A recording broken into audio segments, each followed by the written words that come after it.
Hello students, today we will discuss method of collecting secondary data. आज हम द्वितीय समंकों के संकलन की रीतियाँ देखेंगे. Secondary data are those which have already been collected by other person or institutions. The investigator may get this data mainly in two forms: published or unpublished. द्वितीय समंक किन्हीं संस्थाओं या व्यक्तियों द्वारा पहले से कलेक्टेड डेटा होते हैं. अनुसंधानकर्ता इन डेटा को मेनली टू टाइप से प्राप्त करता है. या तो वो प्रकाशित रूप में प्राप्त करता है या अप्रकाशित रूप में प्राप्त करता है. जनरली इन्वेस्टिगेटर प्रकाशित समंकों का ही प्रयोग करता है क्योंकि ये उसको बड़ी मात्रा में उपलब्ध होते हैं. और जो अनपब्लिश समंक होते हैं, आप प्रकाशित समंक, ये हमारे जो विश्वविद्यालय होते हैं और या शोध संस्थान होते हैं उनके शोध ग्रंथ हो सकते हैं या किसी व्यक्ति विशेष द्वारा व्यक्तिगत स्तर पर किया गया कोई कार्य हो सकते हैं. परंतु इन अनपब्लिश्ड डेटा की जानकारी बहुत कम व्यक्तियों को होती है, इसलिए इनका जो यूज़ होता है वो भी लिमिटेड होता है. और जो प्रकाशित समंक हैं उनको प्राप्त करने के हम सोर्सेज देखेंगे. जैसे फर्स्ट है गवर्नमेंट पब्लिकेशन, सरकारी प्रकाशन. देखिए, सेंट्रल गवर्नमेंट, स्टेट गवर्नमेंट और इसके अंदर आने वाले विभिन्न मंत्रालय और उनके विभागों द्वारा विभिन्न क्षेत्रों से संबंधित समंक रेगुलरली पब्लिश किए जाते हैं. ये समंक शोध कार्य के लिए काफ़ी विश्वसनीय माने जाते हैं. Statistical abstract of India, reserve bank of India, annual report of currency and finance, economic survey India annual आदि प्रकाशनों में सरकारी समंक पब्लिश किए जाते हैं. दूसरी टाइप के हैं समंक प्राप्त करने का स्रोत reports of committees and commission, समितियों एवं आयोगों की रिपोर्ट. सरकार विभिन्न समस्याओं के अध्ययन एवं जांच के लिए समय समय पर कमिटीज़ और कमीशन मतलब समितियां और आयोगों का गठन करती रहती हैं जो विभिन्न समंक एवं सूचनाएं एकत्रित करके अपना रिपोर्ट प्रस्तुत करते हैं. और इन रिपोर्ट में दी गई सूचना पर्याप्त विश्वसनीय एवं उपयोगी होती है. तो हमारे भारत में इस प्रकार की कुछ रिपोर्ट्स हैं, जैसे reports of national commission on labour, monopolies inquiry committee report, indirect tax inquiry committee report, report of financial commission आदि. इसी टाइप से समंक प्राप्त करने का थर्ड सोर्सेस है पब्लिकेशन ऑफ इंटरनेशनल इंस्टीट्यूशन, अंतर्राष्ट्रीय संस्थाओं के प्रकाशन. तो देखिए, कुछ इंटरनेशनल इंस्टीट्यूशन है जैसे यूएनओ, यूनाइटेड नेशन ऑर्गेनाइजेशन, संयुक्त राष्ट्र संघ, world bank, international monetary fund मतलब अंतर्राष्ट्रीय मुद्रा कोष. तो इनके द्वारा भी वर्ल्ड के विभिन्न देशों के तुलनात्मक समंक पब्लिश किए जाते हैं जो अंतर्राष्ट्रीय आर्थिक एवं सामाजिक अध्ययनों के लिए काफ़ी यूज़फुल होते हैं. नेक्स्ट सोर्सेस है publications of universities and research institution, means विश्वविद्यालय एवं शोध संस्थाओं के प्रकाशन। देखिए, कुछ मेन यूनिवर्सिटीज़ और अर्ध सरकारी शोध संस्थान भी समय समय पर विशेष शोध कार्यों का प्रकाशन करते हैं और ये प्रकाशन विश्लेषणात्मक दृष्टि से अत्यंत महत्वपूर्ण होते हैं। भारत की बात करें तो भारत में national council of applied economic research, Indian council of social research, तो ये ऐसे हमारे कुछ अर्ध सरकारी संस्थान हैं जिससे हम प्रकाशित सामग्री प्राप्त करते हैं।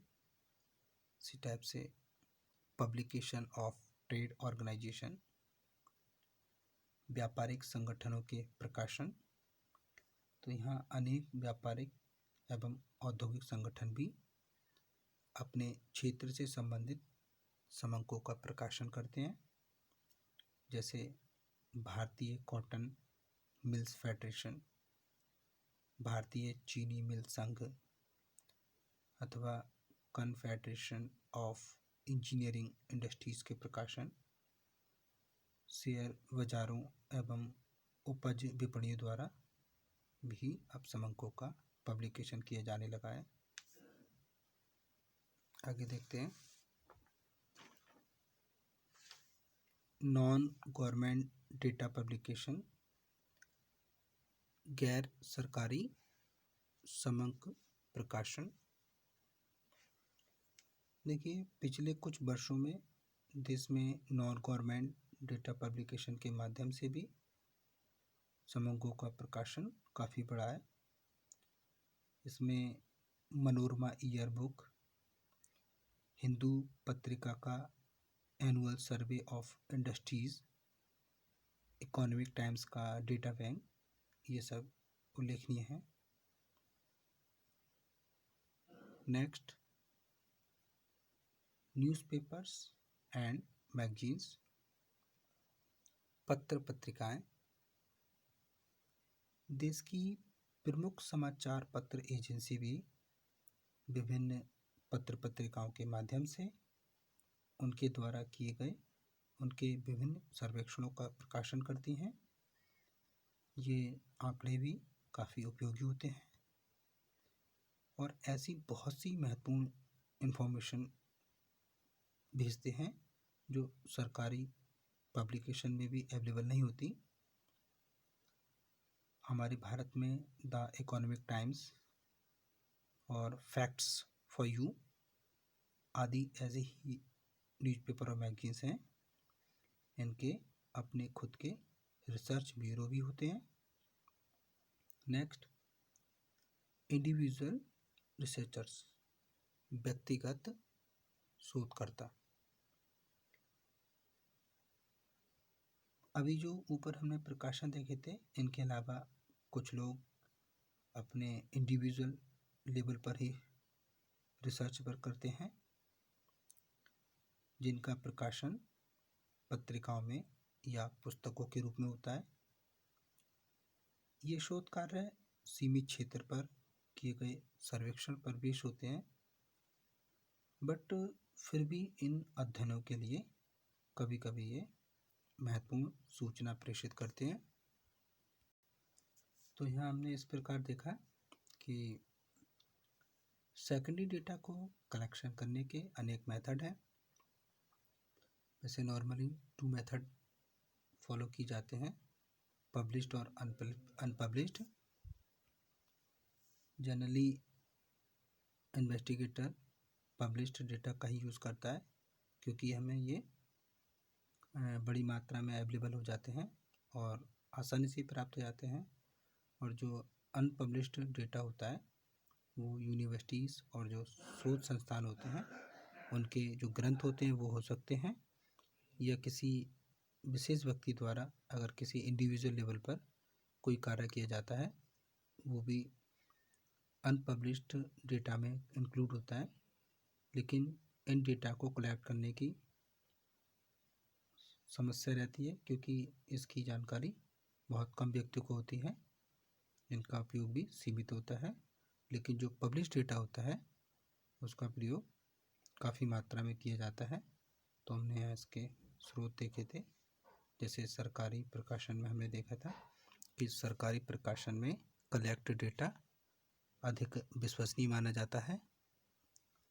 सरकार भी अपनी विभिन्न समस्याओं के अध्ययन और जांच के लिए टाइम टाइम पर अपनी कमेटीज और कमीशन का गठन करती है, जिनसे हमें पब्लिश्ड डेटा कलेक्ट करके अपने रिसर्च वर्क को पूरा कर सकते हैं।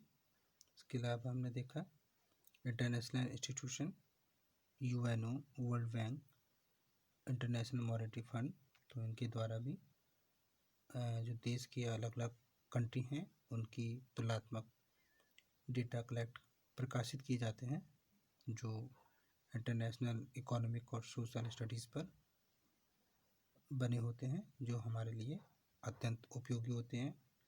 इसके अलावा यूनिवर्सिटीज़ और जो रिसर्च इंस्टीट्यूशन होते हैं वो भी अपने टाइम टाइम पर विशेष शोध कार्यों का प्रकाशन करते हैं। ये प्रकाशन भी विश्लेषणात्मक दृष्टि से अत्यंत महत्वपूर्ण होते हैं। जैसे हमने देखा था Indian council of social research, इसी टाइप के इंस्टीट्यूशन होते हैं। इसके अलावा ट्रेड ऑर्गेनाइजेशन जो होते हैं, अनेक व्यापारिक और औद्योगिक संगठन भी अपने अपने क्षेत्र से संबंधित समकों का संपादन करते हैं, प्रकाशन करते हैं। इसके अलावा नॉन गवर्नमेंट डेटा भी होता है, जैसे कुछ पिछले सालों से अब इन का प्रकाशन भी काफ़ी बड़ा है। इसके अलावा न्यूज़पेपर और मैगजीन्स भी हैं और इंडिविजुअल रिसर्च भी है। तो आज की वीडियो के लिए इतना ही। Thank you very much students.